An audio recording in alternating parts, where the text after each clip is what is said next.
fait, ce qui est également important à signaler, c'est qu'il y a de grandes, nous l'avons vu la dernière fois, il y a de grandes différences. Donc, la dernière fois, j'ai analysé le tchèque, le polonais et le français, donc pour les converbes, et nous avons observé de grandes différences en fréquence de ces formes. Donc, en polonais, c'était à peu près 4000 IPN, c'est-à-dire Instances per Million. C'est-à-dire il y a 4000 converbes en polonais pour 1 million de mots. En français, c'était 1700 à peu près. Et en tchèque, c'est vraiment très petit, donc la fréquence est très réduite, donc c'était seulement à peu près 200 IPM. Et cette information également est importante pour aujourd'hui également parce que en tchèque, donc suite aux évolutions diachroniques, interventions normatives, etc., le tchèque a acquis une marque stylistique très forte. Il est considéré comme littéraire, voire archaïque. Sa fréquence est donc très basse. Et donc, j'ai analysé les équivalents tchèques des converbes polonais et français. Et donc, le converbe tchèque représente seulement 5% des équivalents, par exemple, du converbe français, c'est-à-dire du gérondif français. Et ce qui est important pour nous aujourd'hui, il est en général remplacé par des formes verbales finies, c'est-à-dire qu'il y a la verbalisation d'une forme verbale non finie, donc il est remplacé par des formes verbales finies en général, donc soit dans des propositions coordonnées, soit dans des propositions subordonnées. Et ici, ce que nous avons dans cet exemple, donc vous voyez qu'en anglais, donc ici on ajoute l'anglais, donc c'est aussi, il y a donc deux participle adjuncts, c'est-à-dire les converbes, quasi-converbes en anglais, et les équivalents en français, donc c'est pour l'une de ces formes, c'est le converbe quand même, c'est le gérondif français, et pour l'autre, c'est la construction absolue. C'est quelque chose que nous avons également observé la dernière fois, c'est qu'en français, il y a une plus grande variation des formes non finies parmi les équivalents des converbes. Par contre, donc ici, donc en français, donc la segmentation en phrase est maintenue, c'est toujours donc une seule phrase. Il y a une plus grande variation dans les formes verbales non finies et la condensation syntaxique et la hiérarchisation de l'information également maintenue en français. Par contre, en tchèque, ce que vous voyez, ce que vous allez voir, la phrase est divisée en deux. D'accord? Vous voyez, donc il y a donc la proposition 1-6 qui est divisée en deux. C'est-à-dire il y a quelque chose qui est appelé sentence splitting, c'est-à-dire donc, la division donc, des phrases. Ça veut dire donc c'est la division de la phrase source en deux ou plusieurs segments phrastiques dans la langue cible. Les résultats et également la structure syntaxique est simplifiée, où il y a deux phrases plus courtes. Et par exemple, le subordination ratio, donc c'est une des mesures syntaxiques qu'on peut utiliser, de mesures de complexité syntaxique qu'on peut utiliser. Donc il passe de 3 en anglais à seulement 1 en tchèque, donc pour les deux segments. Et en plus, on doit ajouter une explicitation, donc parce que donc, en anglais et en français, dans les exemples, il y a les rapports de la circonstance concomitante, c'est donc la simultanéité. Mais si vous coupez la phrase en deux, donc vous devez ajouter un adverbe qui explicite cette relation sémantique, c'est-à-dire donc la relation de concomitance, et on le fait donc à l'aide de l'adverbe naras, qui veut dire tout de suite. Donc c'est soit simultanéité, soit postériorité immédiate. Donc c'est vraiment, donc il faut vraiment expliciter ça. Donc vous voyez que ces changements sont très complexes et tout cela est en fait dû surtout, donc, probablement à la verbalisation des formes verbales non finies. Donc on les rend en tchèque par les formes verbales infinies. On peut surcharger la phrase, c'est-à-dire on doit ensuite la diviser en deux.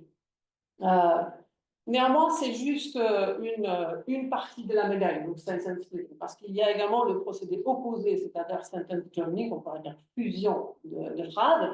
Ici, nous avons un exemple en tchèque, et vous voyez, il y a deux phrases très courtes, c'est stylistiquement marqué, d'accord? Normalement, on n'a pas de phrase tellement courte donc, en tchèque. Donc, on a tante Kateřina a un fils, il a 18 ans et il s'appelle Miloš. D'accord? Donc, on a une phrase simple, une phrase complexe, mais quand même composée seulement de deux propositions coordonnées. Et en français, c'est que ça donne.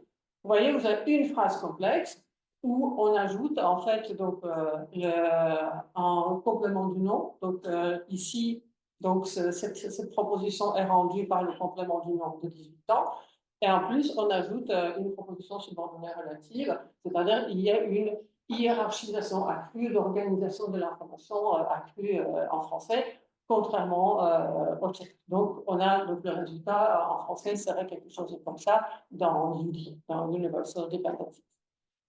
Donc, en regardant ces exemples-là, donc le premier, donc la traduction de l'anglais en français en tchèque, donc là où il y a la splitting of sentences, et ici donc la traduction du tchèque vers le français, là où il y a fusion de phrases, on peut se dire d'accord, la situation est claire et simple. Donc vers le tchèque, c'est splitting, vers le français, c'est joining, ou bien l'anglais, c'est joining, et d'accord, on peut s'en aller et donc prendre une guerre. En fait, non. Parce que la situation est beaucoup plus compliquée et également beaucoup plus intéressante. C'est pour ça qu'on est là également. Parce qu'en fait, on peut observer sentence joining également dans le sens du français en tchèque. Si vous avez, par exemple, comme vous avez tous lu l'étranger, des phrases qui sont stylistiquement marquées, donc très courtes, donc vous voyez qu'en fait, il y a le même procédé, donc sentence joining, donc vers le tchèque. Et donc, ce qu'on obtient, en fait, donc la longueur de phrase est stylistiquement marquée donc courte, donc devient en fait une phrase normale. Et en traductologie, c'est le procédé qui est appelé normalisation. La normalisation de la longueur de phrase, c'est-à-dire à partir des phrases qui sont trop courtes, donc on obtient une normale, suivant donc la norme de la convention stylistique de la langue cible. Donc, et on normalise également, mais ce qui est important, c'est qu'on normalise si c'est une stratégie globale, générale, répétée dans le texte, on efface donc le style du texte source et on obtient donc une normalisation. Est-ce que c'est un bon choix de traduction? C'est le bon choix de la traduction, c'est ça? Est-ce que c'est un bon choix ou pas? Parce que, évidemment, ça efface ce qui fait le style de quelqu'un. Ah oui, en fait, c'est quelque chose qu'on va observer également dans ce que je vais. Inversement, s'il pousse en 30 ans en petite phrase, on rate la moitié de pouce. Non, en fait, je vais vous le montrer. Donc, il y a plusieurs facteurs qui entrent en jeu. Naturellement, le style de l'original, également le procédé de traduction, c'est-à-dire le traducteur, qui est un médiateur important dans ce jeu-là. Et également quelque chose que Luigi Lévy, c'est un traductologue important, donc qui dit que en fait, le traducteur est en face de quelque chose qui s'appelle double norme. Parce qu'il est face d'abord à la norme du texte de l'original, c'est-à-dire le style de l'original, mais il doit respecter la norme de la langue cible. Et il y a en fait entre les deux. Et ce qu'il fait, ce sont tous ces choix, c'est-à-dire pour rester en même temps fidèle donc, à l'original, à son style, à sa spécificité stylistique, mais en même temps ne pas violer complètement donc les règles, les normes stylistiques et linguistiques donc, de la langue cible. Et je vais essayer de vous montrer comment ça se passe. Et comment ça se passe en fait, dans les trois directions de traduction, donc six en fait, donc l'anglais, le français et le tchèque. D'accord, donc c'est sentence joining.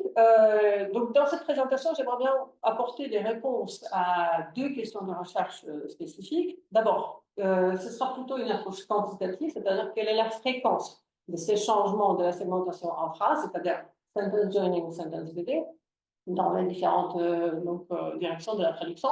Mais en fait, ce qui est important, c'est plutôt la partie suivante, c'est-à-dire ce sont les causes, on peut dire plutôt déclencheurs. En fait, ce n'est jamais une seule cause dans cela, déclencheur de ces changements, et également les conséquences. Donc, on en a déjà vu une petite partie, les conséquences, donc au niveau syntaxique, sémantique et informationnel. Parmi les causes, ce qu'on peut faire, et en fait, ces causes que je vais analyser relèvent en fait de deux domaines de recherche dans lesquels je suis impliquée. C'est d'une part CVCS, c'est Corpus-Based, excusez-moi, c'est pas Corpus-Based Translation Studies, c'est Corpus-Based Contrastive Studies. C'est la linguistique contrastive, donc c'est la recherche contrastive, c'est-à-dire que j'analyse les différences structurelles, donc linguistiques entre les langues, et également les différences en normes stylistiques, et j'observe donc quelles sont les répercussions sur la traduction, comme par exemple l'absence donc de converbe donc en tchèque pour rendre le gérondif français, etc. Et d'autre part, c'est CBTS, donc c'est Corpus-Based Translation Studies, donc dans ce cas-là, c'est vraiment Translation Studies. C'est-à-dire, donc, en traductologie, ce qu'on observe, c'est-à-dire que parfois, vous pouvez voir les mêmes tendances indépendamment de la direction de la traduction. Et donc, les tendances que je vais mentionner surtout, c'est donc la simplification, la normalisation et également l'explicitation. D'accord. Donc, tout d'abord, un peu le plan. Donc, d'abord, je vais présenter un peu plus en détail les hypothèses et les fondements théoriques des deux domaines duquel relève cette présentation. Ensuite, les données et la méthode. Donc, comment j'ai procédé pour repérer dans le texte ces occurrences de sentence flipping, sentence joining. Et ensuite, donc, les deux parties de l'analyse, donc l'analyse quantitative et ensuite l'analyse qualitative, centrée sur les différentes causes et les différentes conclusions, les différentes conséquences. Et pour terminer, les conclusions est peut-être la partie la plus intéressante, c'est-à-dire intéressante pour moi, c'est-à-dire la discussion. D'accord, très bien. Donc, oui, alors, une remarque avant. Naturellement, cette recherche est basée sur plusieurs travaux que j'ai déjà faits. En premier lieu, ce sont deux travaux centrés plutôt sur la CBCS, c'est-à-dire Corpus-Based Contrastive Studies. Ensuite, deux travaux centrés plutôt sur CBTS, donc Corpus-Based Translation Studies. Et donc, une recherche vraiment quantitative, contrastive, donc de la fréquence des signes de ponctuation en français, en anglais et en tchèque dans plusieurs types de corpus, avec l'accent sur la méthodologie. Donc, je vais faire référence à ces travaux-là.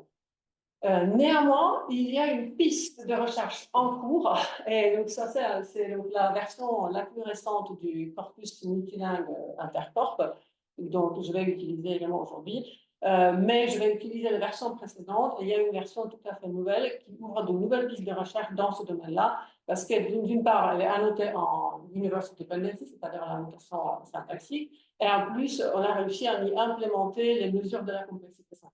Et je vais revenir à cela donc, tout à la fin. Et je vais donc consacrer donc, à ce corpus et aux possibilités de recherche qu'il offre. Je vais y consacrer donc, la dernière conférence que je vais donner le 28 mai. Très bien, on y va. Donc, les fondements théoriques et les hypothèses. Donc, tout d'abord, on indique que le changement de la segmentation en phrase et en traduction peut être donc, défini comme donc, la situation dans laquelle le nombre de structures phrasives exprimant le même contenu propositionnel est différent dans la langue de source et dans la langue cible. Et je vais d'abord donc parler des causes potentielles structurelles, donc en donnant un peu un aperçu des travaux qui ont déjà été faits. Et ensuite, donc, je vais passer donc, à la présentation de ces universaux de la traduction, c'est-à-dire la normalisation, l'explicitation et la simplification. Donc, mais vraiment, ce sera un petit aperçu juste pour préparer l'analyse.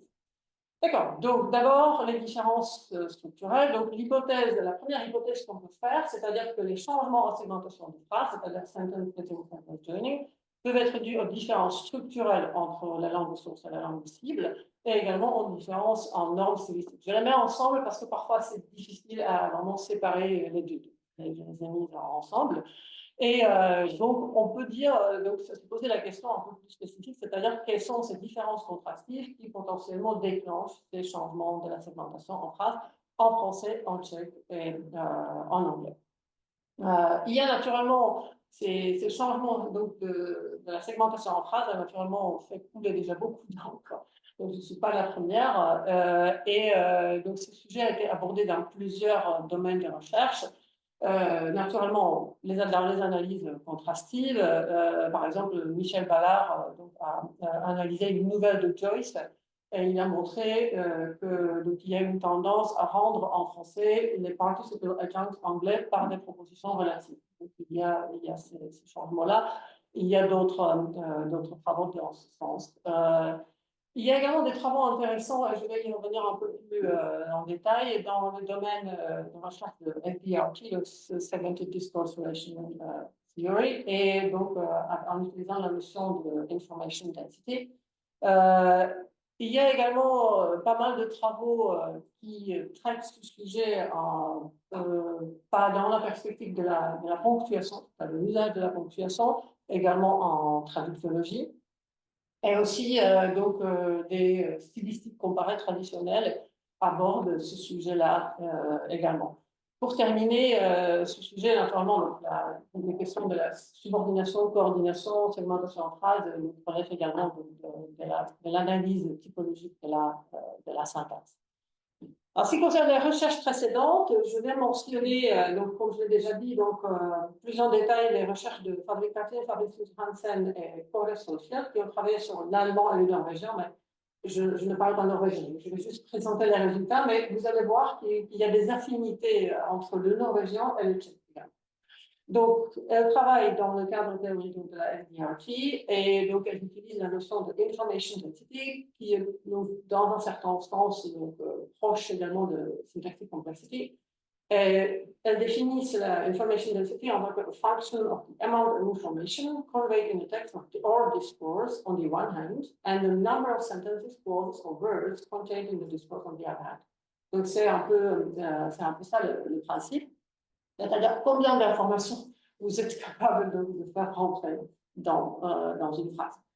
Le résultat montre en fait que l'allemand a une nette tendance vers le codage de l'information dans des phrases plutôt longues et hiérarchisées, comme nous l'avons vu d'ailleurs également pour le français et un tout petit peu également pour l'anglais, et tandis que le norvégien a la tendance vers un style plutôt paratactique, donc des phrases juxtaposées, des compositions coordonnées ou bien juxtaposées, également dû donc suite à la verbalisation des nominalisations ou d'un des formats verbal non finis, c'est quelque chose que nous avons observé en tchèque, etc.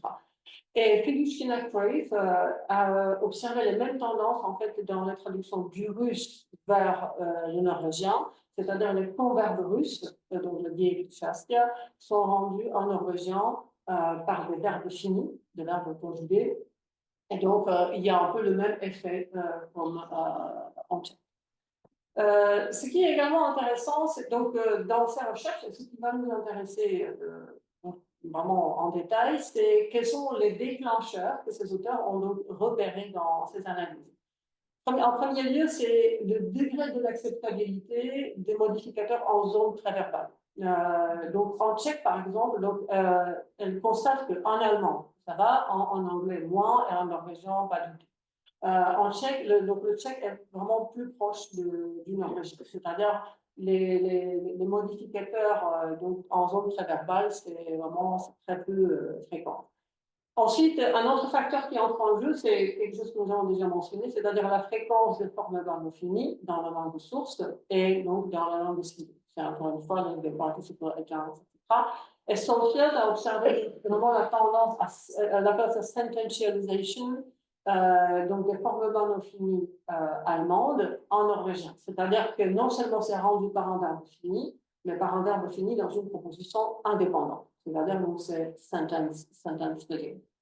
Il y a des tendances similaires, par exemple, également dans la recherche que nous avons faite avec des collègues donc sur l'espagnol, le français, l'italien et le portugais et les traductions des converbes vers le tchèque, ou bien d'autres collègues ont travaillé sur l'anglais vers le tchèque. Et vraiment, c'est la même tendance. Vous le voyez ici, ça, c'est pas le pourcentage de sentence splitting. Là, ce sera vraiment grave, mais ce sont les pourcentages en fait des formes verbales fines. C'est-à-dire que si vous prenez par exemple le participle agent en anglais ou bien le gerundive français, donc vous obtenez en tchèque à peu près 70% des formes verbales fines. C'est-à-dire que vous avez beaucoup d'espace pour sententialization. D'accord, donc les mêmes tendances. Ça veut dire que le risque de pourcentage, ça va être un transgressif en. Transgressif, c'est à peu près seulement 5%. Et il y a également des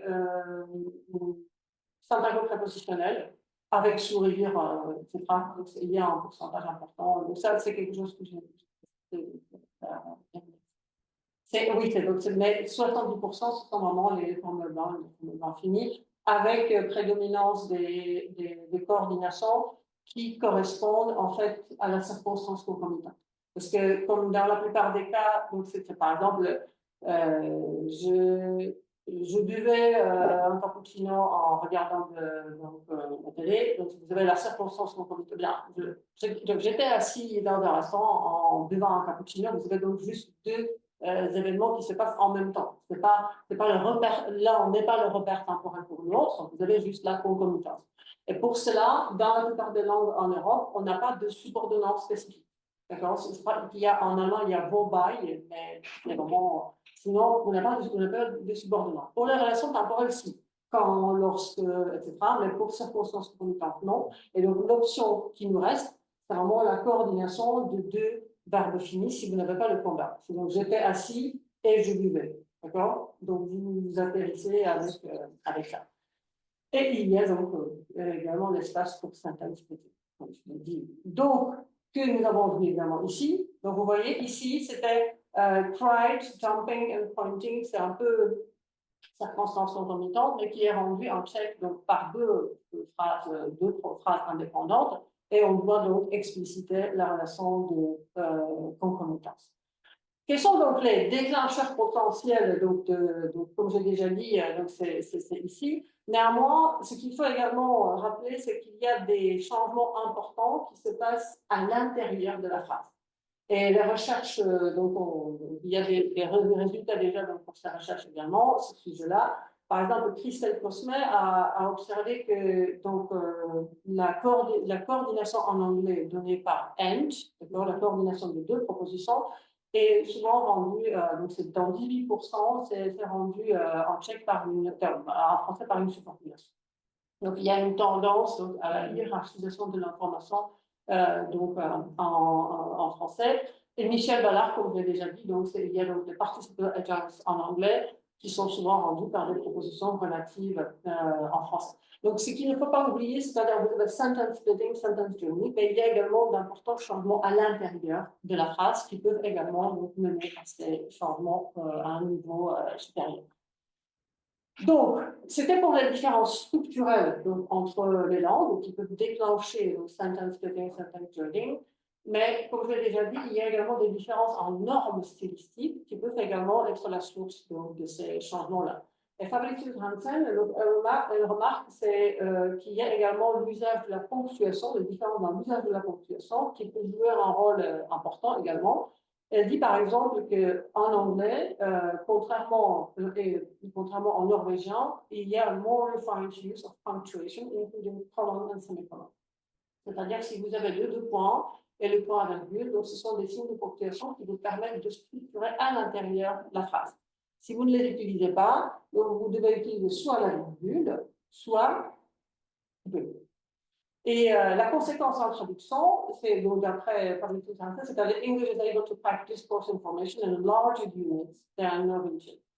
Donc, c'est cette structuration interne de la phrase qui est permise grâce à ces signes de ponctuation.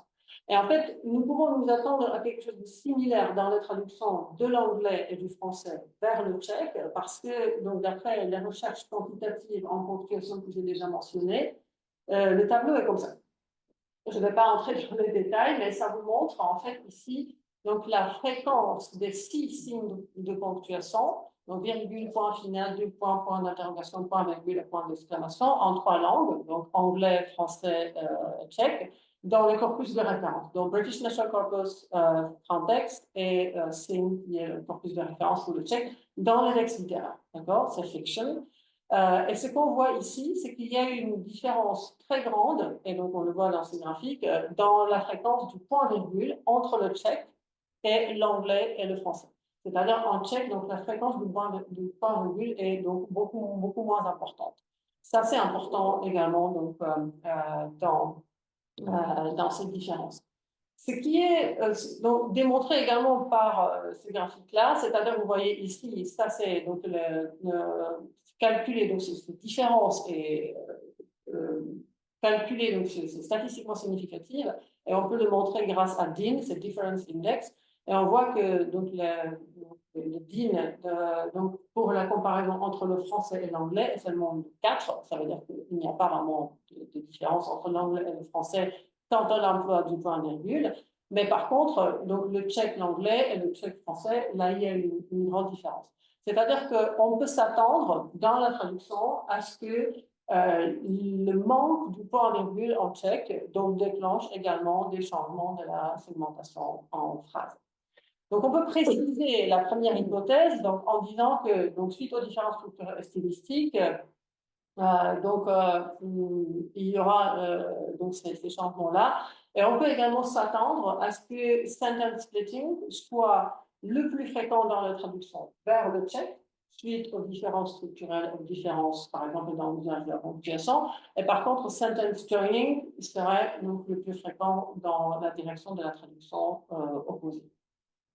Mais comme on est dans deux domaines de recherche, donc très brièvement, je vais mentionner également la seconde, c'est-à-dire donc Corpus-Based Translation Studies, c'est-à-dire qu'elles peuvent être, grâce à cette hypothèse, donc stipule que les changements de la segmentation en phrase, c'est-à-dire sentence flipping, sentence joining, seraient dus aux propriétés non des langues qui entrent en jeu, mais de la langue de la traduction en tant que telle. C'est-à-dire, on verrait quelque chose qui s'appelle les universaux de la traduction.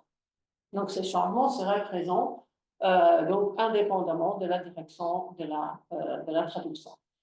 En fait, la traductologie, le CBTS, le Corpus Based Translation Studies, donc la traductologie basée sur corpus, est née dans les années 90 grâce au mariage heureux donc de deux domaines de recherche. Donc, d'une part, DTS, donc Descriptive Translation Studies, et d'autre part, la linguistique de corpus, surtout les corpus parallèles et les corpus comparables de traduction qui se sont vraiment développés dans les années 90. Et c'est en fait surtout Mona Baker, son article de 1993, donc, qui a fondé vraiment donc, cette discipline donc, grâce à ce mariage, parce que dans cet article, elle a lancé l'idée qui était déjà un tout petit peu là, mais c'était elle qui l'a exprimé de manière explicite. C'est ça, le changement du paradigme. C'est-à-dire il y a des idées qui planent, et quelqu'un ensuite donc, les formules. Donc, elle dit que donc, les traductions, donc, ce qu'elle propose, c'est-à-dire que les traductions affichent des propriétés spécifiques qui les diffèrent de la langue non traduite, indépendamment des langues impliquées. Et donc, ça, naturellement, ça a causé un changement de paradigme en traductologie parce que the primary object of analysis in translation studies is not an individual translation, comme c'était avant, but a coherent corpus of translated text. C'est-à-dire que vous prenez les traductions en tant que telles et vous les comparez par exemple avec les textes non traduits. Et ce qu'on va faire un tout petit peu aujourd'hui également. Quels sont ces universaux de la traduction? Naturellement, dans ce qui suit, il y a donc pas mal de travaux, c'est un vaste domaine de recherche, mais en fait, les tendances les plus utilisées, c'est d'abord simplification, c'est-à-dire the idea, ça c'est la définition donnée par Baker, the idea to translate subconsciously simplify the language or message or both. Explicitation, tendency to spell things out in translation, including in its simplest form the practice of adding background information, ou bien nous avons vu l'ajout de l'adverbe, etc. Ensuite, normalization, conservatism, je crois que il parle de la standardisation, donc standardisation de la langue, c'est-à-dire the tendency to conform to patterns and practices that are typical of the target language, even to the point of exaggerating them. Et leveling out, convergence, c'était pas vraiment beaucoup exploré, but the tendency of translating text to gravitate around the center of any continuum rather than to move towards the fringes. Dans ce qui suit, donc je vais me concentrer sur ces trois tendances, donc la simplification, l'explicitation et donc je choisis le terme normalisation. Parfois, l'explicitation est considérée comme un sous-type de la simplification, mais on ne va pas entrer dans ce détail. Donc, des exemples, donc à quoi ça peut, quels peuvent être les indices linguistiques donc, de ces tendances. En premier lieu, donc, la simplification. Par exemple, ça peut être la diminution de TTR, Character Conversion, c'est-à-dire lexical variability. Des phrases plus courtes, c'est également simplification. Et pour explicitation, ça c'était peut-être le domaine le plus exploré, la tendance la plus explorée de toutes. Ça peut être l'ajout du pronom relatif that, facultatif, donc en anglais, mais pas mal de sujets qui relèvent d'autres domaines, par exemple resolving ambiguity and increasing cohesiveness, answering rhetorical questions, dans la traduction, je vais vous donner les réponses aux questions rhétoriques, filling out elliptical expressions. Et également, ça c'était intéressant, c'était un autre sujet sur lequel j'ai travaillé, c'est en fait remplacement des verbes introducteurs neutres, comme par exemple vous avez en anglais he said, she said, en français dit-il, dit-elle, etc., par des verbes sémantiquement plus spécifiques. Par exemple, répond-il, protesta-t-il, etc. Ça c'est l'explicitation également. Et on a un exemple ici donc, de la traduction de l'anglais. That's the spirit, dear, set the mirror sleepily. Donc, en anglais, vous avez set, d'accord? C'est donc le verbe neutre. En fait, en anglais, c'est à peu près 60% des set dans les romans. En français, c'est explicité par répondit, donc ça explicite quand même une information qui est évidente du contexte, c'est-à-dire c'est le tour de parole. Mais en tchèque, vous voyez, donc l'explicitation est beaucoup plus poussée. C'est zamumlalo, c'est muttered, c'est comme balbutia ou bien quelque chose comme ça. Murmure, grommela. Donc ça, c'est également, ça relève du domaine de l'explicitation également. Néanmoins, ce qui nous intéresse ici, c'est plutôt les changements de la syntaxe. Donc, par exemple, improving topic command length and addition of linking words, c'est-à-dire l'ajout de connecteurs. Donc, c'est quelque chose qu'on va observer également. Making shift in punctuation marks. Ça, c'est vraiment donc, la ponctuation plus spécifique, etc. Et elevating participle and infinitive phrases to clause level, ou bien même sentence level, comme nous l'avons vu pour les converts.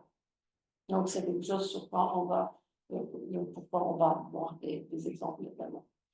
D'accord, pour terminer ce petit aperçu de ces trois tendances dans l'univers de la traduction, c'était la simplification, l'explicitation et pour terminer, donc, la normalisation. En syntaxe, c'était beaucoup analysé, par exemple, dans la traduction de Rachel May a analysé le roman de William Faulkner, Sartoris, et de Virginia Woolf, To the Lighthouse, et leur traduction en français et en russe. Et elle a observé que même si ces traductions sont vraiment de très bonne qualité, il y a les mêmes tendances à la normalisation de la syntaxe. C'est-à-dire, dans ce Faulkner, vous avez, si vous avez vu, vous avez traduction, etc. Par exemple, les traducteurs évitent les répétitions, effacent les répétitions, ajoutent des guillemets. Donc, c'est la simplification et la normalisation. C'est-à-dire, le résultat n'est plus vraiment Faulkner, mais c'est la phrase normale en russe ou bien en français. Malkiar, elle a analysé les contes de Andersen, donc traduits du danois en anglais, la même tendance. Van der Overa, 50 romans en néerlandais traduits en anglais. Et ça a analysé dans les deux sens de la traduction. Et ça, c'est intéressant. C'est-à-dire qu'elle a analysé donc, des romans traduits du tchèque vers l'anglais et de l'anglais vers le tchèque. Et sur cela, vous pouvez observer les différences dans la norme de traduction, c'est-à-dire la traduction de la traduction. Et avec une collègue, nous avons analysé donc, les traductions du français vers le tchèque et du tchèque vers le français, et surtout en nous concentrant sur la ponctuation. Et on observe à peu près les mêmes tendances. D'abord, l'embellissement de la syntaxe vers l'anglais et surtout le français, c'est-à-dire les coordinations sont remplacées par des subordinations, ce que nous avons également vu, par exemple par la construction participiale. On ajoute de la clarté, d'accord? Quand on n'aime pas, donc on fait la phrase plus claire. On efface les répétitions de and, par exemple, et ça c'est chez Faulkner, je crois. C'était vraiment, il répète le and, et donc ça c'est effacé dans les traductions. Les phrases sont plus courtes, si elles sont trop longues, et des virgules passent souvent au point finaux ou bien au point virgule, c'est-à-dire qu'il y a davantage de structuration dans les phrases, et les points virgule au point finaux. Le terme embellissement de la syntaxe, il est proposé par Van der Overa. C'est ça. Oui, c'est le typologue, c'est un autre. Il y a un typologue de. Non, c'est une femme. C'était déjà dans les années 80. Et ma question, c'est embellissement, c'est parce que d'autres auteurs parlent. Parce qu'on peut avoir un style camusien et trouver que la subordination est laide et que j'embellis en. Oui. En fait, c'est le terme, c'est pour ça que je l'ai. C'est parce que c'est dans le sens latinisme, ou enfin, pas forcément latinisme, mais classicisme. Je l'ai mis en Italie parce que c'est le terme de Van der Overa qu'elle utilise. En fait, c'est plutôt, peut-être je ne devrais pas le mettre, mais c'est proche en fait de ce terme de normalisation, c'est-à-dire on embellit pour que ça rentre dans la case du style typique donc de la langue cinéma. Mais qui est fantastique. Mais néanmoins, c'est quelque chose sur quoi je voudrais bien travailler ensuite dans la dernière conférence, c'est-à-dire qu'il y a une idée assez précise des traducteurs, c'est-à-dire de la longueur des phrases également, c'est-à-dire quelle est la longueur normale de la phrase. Oui, on a tous une certaine idée de cela.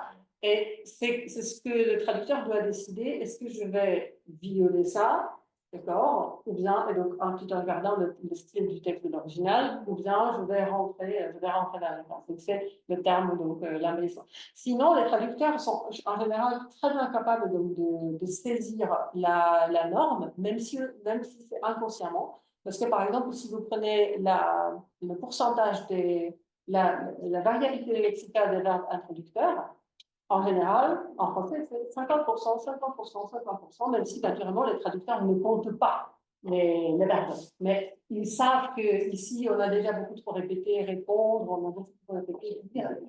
C'est-à-dire que c'est inconscient, on le fait inconsciemment. C'est-à-dire, je n'ai pas posé la question, mais je crois qu'on ne compte pas. D'accord.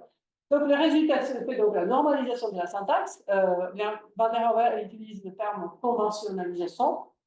Les phrases trop courtes sont reliées et les phrases trop longues sont coupées. Mais ce n'est pas dans chaque phrase, il y a une tendance. Mais souvent, ça c'est important, si c'est une stratégie de traduction générale, donc le style de l'original peut être effacé.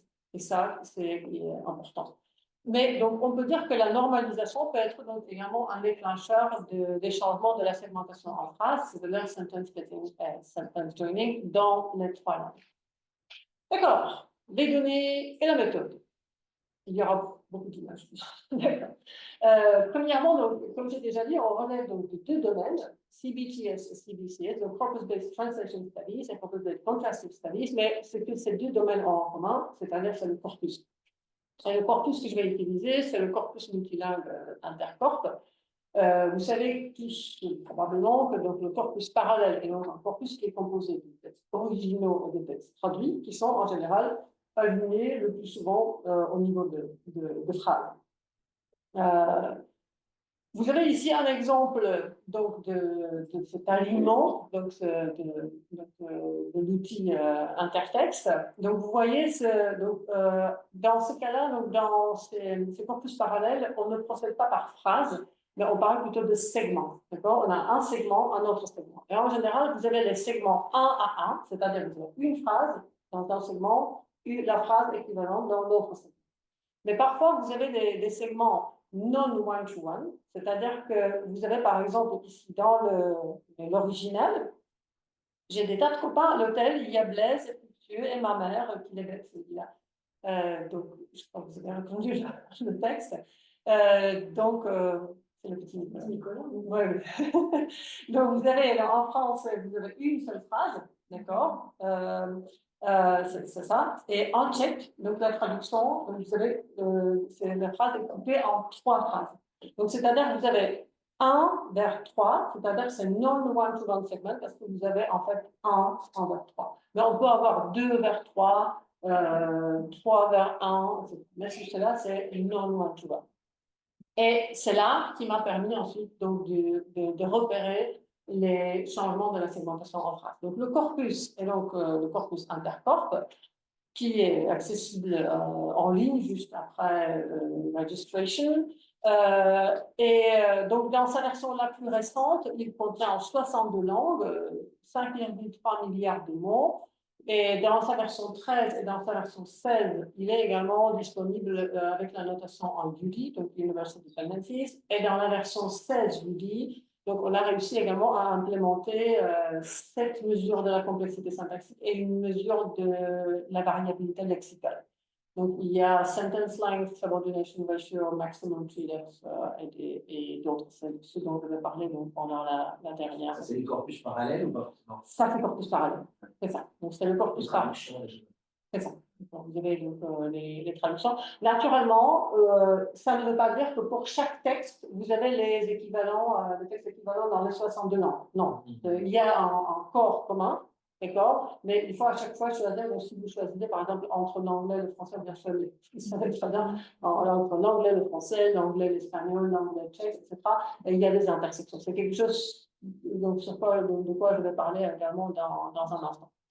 Ce corpus contient en fait plusieurs types textuels, et c'est également un de ses avantages. Dans Core, c'est-à-dire le noyau, vous avez en particulier des textes littéraires, et c'est sur quoi je vais travailler surtout aujourd'hui, mais également il y a de non-fiction. donc dans le core. Press Europe et Syndicate, ce sont en fait des serveurs journalistiques, donc à peu près dans 8 langues. Acquis communautaire européen, vous connaissez les débats au Parlement européen, acquis communautaire, et Subtitles, vous voyez, ça c'est une partie grande donc, dans le corpus, et la Bible dans 18 langues. Donc vous avez ça également à votre disposition. Donc, naturellement, je n'ai pas analysé tout dans ce corpus, je me suis concentrée sur, pas polonais, d'accord, désolé, c'est le français, le tchèque et l'anglais, qui est ici, qui est un peu caché par cela, mais il est vraiment très bien représenté également. Donc, il y a l'ématisation, part of speech tagging, et donc, comme j'ai déjà dit, donc je me suis concentrée sur le texte de fiction. Ici, nous voyons les sous-corpus que j'ai analysés pour cette recherche. C'était la version beaucoup plus ancienne, donc la version 10. Et là, vous voyez que, par exemple, dans la traduction de l'anglais vers le tchèque, juste, par convention, je mets le texte non traduit, d'accord, en majuscule, et les textes, les langues traduites, donc, on dit minuscule, minuscule. Donc, nous voyons que tout de suite, donc, ces corpus ne sont pas équilibrés, d'accord, en taille. Donc, par exemple, dans la traduction de l'anglais vers le tchèque, on a presque 20 millions de tokens, tandis que, par exemple, dans la traduction du tchèque vers l'anglais, donc dans le sens opposé, c'est beaucoup moins important. Donc, c'est pas équilibré. Et en plus, si on limite le sous-corpus à des intersections de 3 langues, là, c'est encore beaucoup plus limité. Donc, c'est vraiment une chose qu'il faut prendre en considération ça. D'accord. Néanmoins, on a ça. Et pour la méthode d'analyse. Donc, c'est également pour cela que j'ai opté donc, pour 2 approches différentes. C'est-à-dire d'abord l'approche quantitative sur l'ensemble de ces sous-corpus, mais comme ils ne sont pas comparables, je l'ai complété par l'approche qualitative. Donc, dans l'approche quantitative, donc j'ai analysé tous les non-one-to-one segments dans les 4 directions de la traduction ici. Vous voyez qu'il n'y a pas de direction de traduction entre l'anglais et le français et l'anglais. C'est donné par des effets techniques donc, de cette version-là ou des versions précédentes, c'est-à-dire que, mais c'est toujours comme ça, c'est-à-dire que la langue, le tchèque est la langue au pivot de tout le corpus. C'est-à-dire que tous les textes sont alignés donc, par le tchèque. Vous pouvez naturellement faire des recherches en comparant l'espagnol et l'anglais, d'accord? Mais comme c'est aligné donc, vers le tchèque, vous pouvez avoir donc, des misaligned segments, donc, le nombre un peu plus élevé. Mais c'était déjà assez grand, donc j'ai analysé dans ce... Mais ce que j'ai fait, c'est que là où le texte dans la 3e langue était disponible, donc je l'ai rajouté à l'image. Donc, c'est-à-dire, en fait, il y a cette 3e langue présente également. Et là, donc, dans cette recherche quantitative, j'ai donc analysé les proportions de sentence splitting et sentence joining. Et au total, c'était 134 000 non-one-to-one segments. Donc, naturellement, je ne les ai pas annulés de manière manuelle. Pour la partie qualitative, là, je me suis concentrée sur les causes et les conséquences donc, de ces sentence splitting, sentence joining, dans des échantillons de 500 occurrences de non-one-to-one segments, également dans les 4 directions de traduction. Au total, donc 2000 non-one-to-one segments analysés de manière manuelle. D'accord. Et vous êtes prêts pour les donner enfin? D'accord, on y arrive. Donc d'abord, la partie quantitative. Donc, analyse quantitative des changements de la segmentation en phrases, c'est-à-dire sentence splitting, sentence joining. Tout d'abord, il faut un petit avertissement. Premièrement, naturellement, si vous avez les non-one-to-one segments, donc certains d'entre eux, la plupart d'entre eux, relèvent donc des éléments linguistiques ou bien traductologiques, c'est-à-dire le changement de la segmentation en phrases, sentence splitting, sentence joining. Par contre, mais vous avez également un certain nombre de misaligned segments, c'est-à-dire des fautes d'alignement, ça doit arriver, des omissions, c'est-à-dire l'équivalent manque, et également de fautes de segmentation automatique. Donc, c'est un peu misaligned segment, mais c'est un peu particulier. On est d'accord quand la machine segmente par rapport à la ponctuation, comment où elle regarde les verbes finis,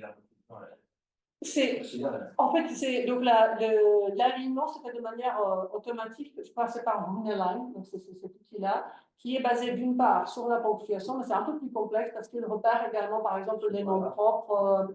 C'est un peu plus complexe. Et en plus, ce qui est bien, c'est que pour le corps du corpus, c'est-à-dire le fiction et non-fiction, il y a également une correction semi-manuelle faite grâce à un outil, c'est-à-dire vous avez le résultat de l'alignement automatique et vous avez un humain qui regarde ensuite, qui vérifie si c'est correct ou pas. Donc, en fait, les textes de fiction et non-fiction, donc vraiment affichent la fiabilité d'alignement la plus grande par rapport, par exemple, à Subtitles ou d'autres types textuels.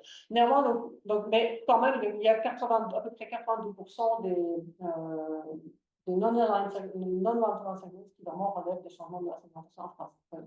Si on a, je ne sais pas l'unité d'observation, c'était la phrase ou par là. Si on a 4 segments ABCD et qui dans la langue 1 est segmenté entre A et A d'un côté et BCD de l'autre, et puis l'autre va faire un joining entre A et B, mais il va faire splitter là. Du coup, on les met dans le même segment. La machine détecte qu'on a un pour un. Elle ne va pas détecter le fait qu'on a un splitting et un joining. Non, ça, je vais y arriver. En fait, vous pouvez avoir des segments de 2 à 3, ou bien de 3 à 4, etc. C'est-à-dire que ce qui est le plus important, c'est que les résultats collent, d'accord, pour les deux. Donc, c'est ça.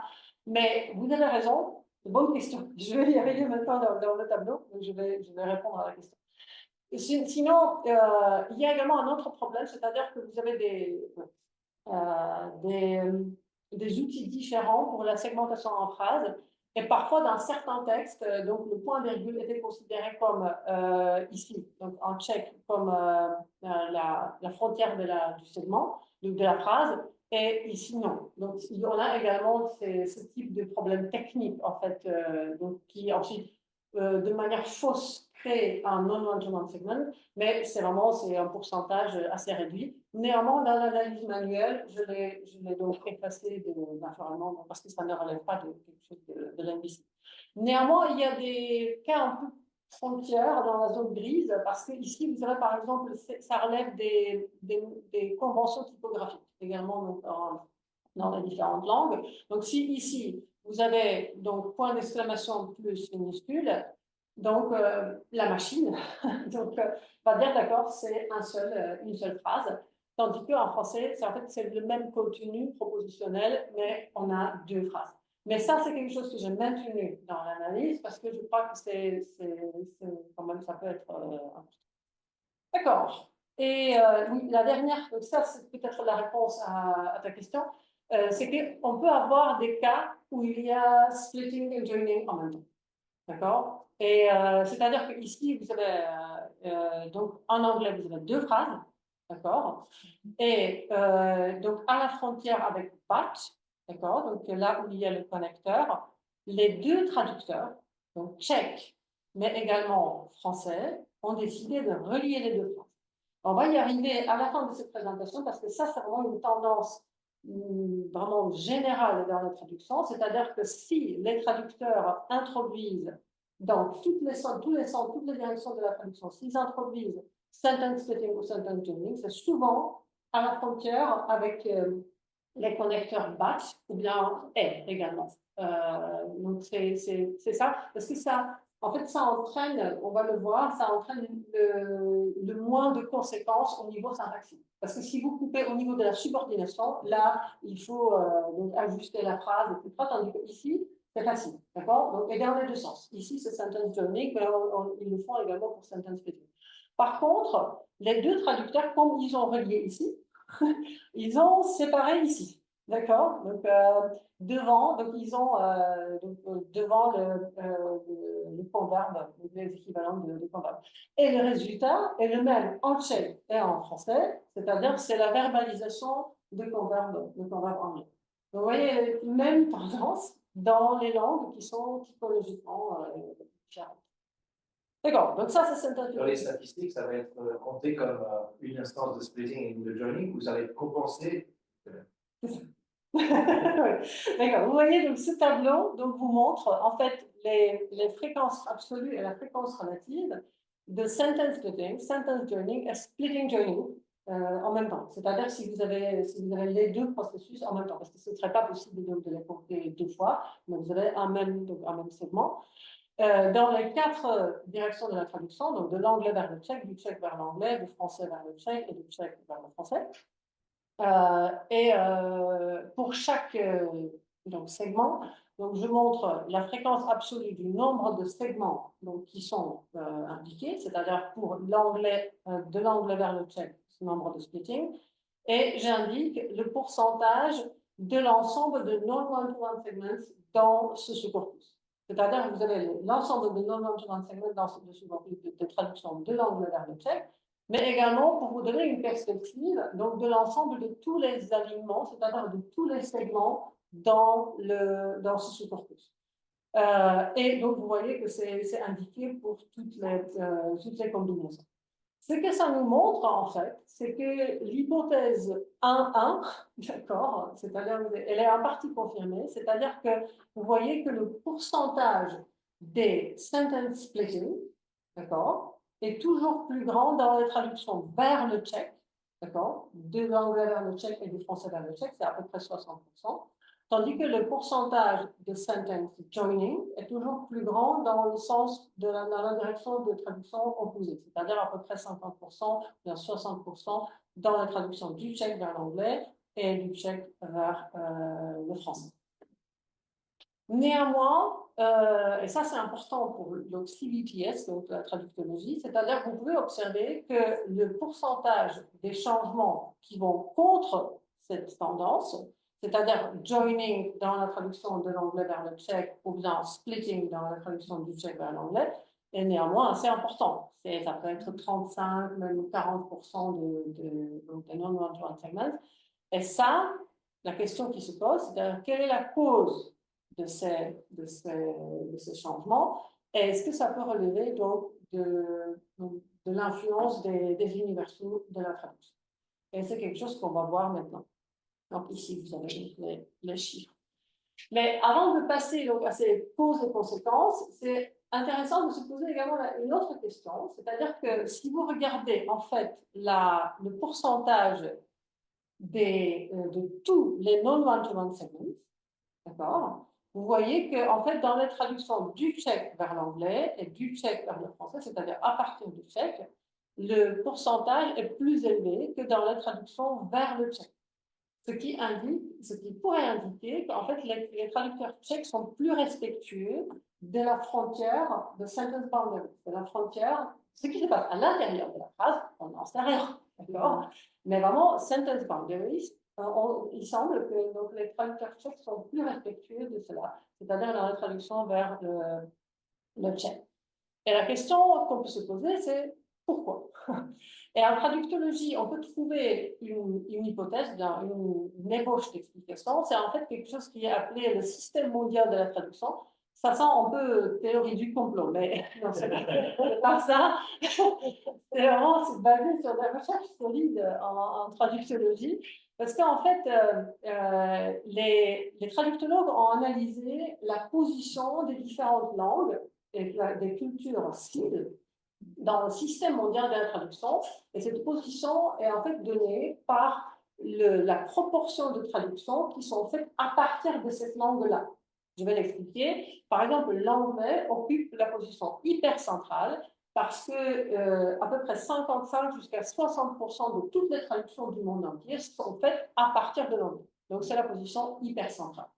Le français et l'allemand, bonne nouvelle pour vous, donc occupe la position centrale, c'est-à-dire que c'est à peu près 10% donc pour chacune donc des traductions dans le monde entier qui sont faites à partir du français et de l'allemand.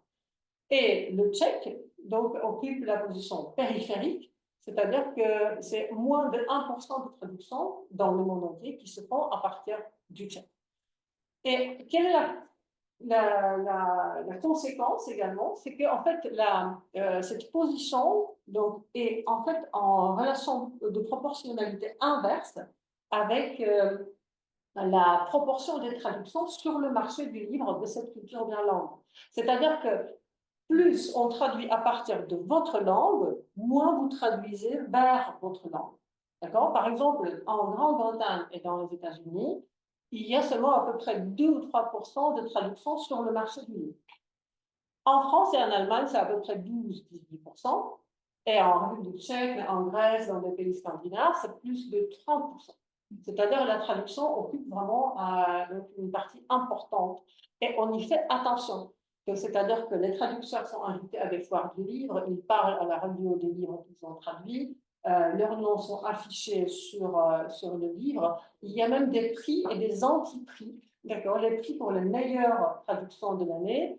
Et bien également, et ça c'est redouté, il y en a eu récemment pour les pires traductions. C'est-à-dire qu'on fait vraiment attention à ce que la traduction soit bonne.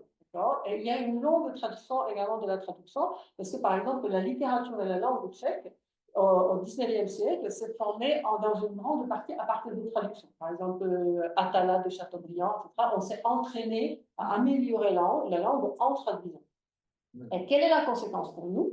C'est-à-dire que les méthodes de la traduction donc, pourraient également varier en fonction de cette position dans le système mondial de la traduction, c'est-à-dire que ce qui, dans une tradition de traduction, pourrait être considéré comme une traduction libre ou bien une adaptation inacceptable, par exemple en tchèque, dans la culture à position donc, dominante, c'est-à-dire centrale, est considéré comme parfaitement acceptable.